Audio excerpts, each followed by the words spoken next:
Naked mole ரட். வினோதமான இந்த கொறித்துண்ணிகள் கூட்டமாக குடியேற காலனிகளை நுணுக்கமான வடிவில் அமைத்துக் கொள்ளும் திறமை கொண்டவை. இவை கிழக்கு ஆப்பிரிக்க பாலைவன பகுதிகளில் சுரங்கப்பாதை அமைத்து வாழ்பவை. சுரங்கப்பாதை தோண்டும் போது மண்ணோ அழுக்கோ வாயுக்குள் போய்விட வாய்ப்பில்லாதபடி இதன் பற்கள் உதட்டிற்கு வெளியே அமைந்துள்ளன.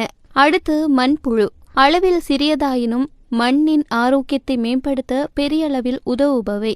இவை மிக ஆழமான வலை தோண்டுவதால் மண் சுழற்சி முறையில் ஊட்டச்சத்துகளும் காற்றோட்டமும் பெறுகிறது. தாவரங்கள் சுலபமாக வேர்விட்டு செழித்து வளர முடிகிறது. அடுத்து ஆர்மடிலோ. 15 அடி நீளமுள்ள வலை தோண்டுவதற்கு இது தன் வலுவான நகங்களை பயன்படுத்துகின்றது. அமெரிக்காவில் வாழ்ந்து வரும் இவ்விலங்கு தீவிர வெப்பநிலை மற்றும் எதிரிகளிடமிருந்து தன்னை காத்துக்கொள்ள இந்த குகைகளை பயன்படுத்திக் கொள்கிறது. அடுத்ததாக பேட்ஜர். இது பூமிக்கடியில் மிக வலுவான பல பாதைகளை கொண்ட பெரிய பெரிய வீடுகளை கட்டக்கூடிய திறமை பெற்றது. தூங்குவதற்கு தனி அறைகளை கொண்ட இந்த வீடு பல தலைமுறைகள் வாழ தகுந்த விதத்தில் கட்டப்படுகிறது.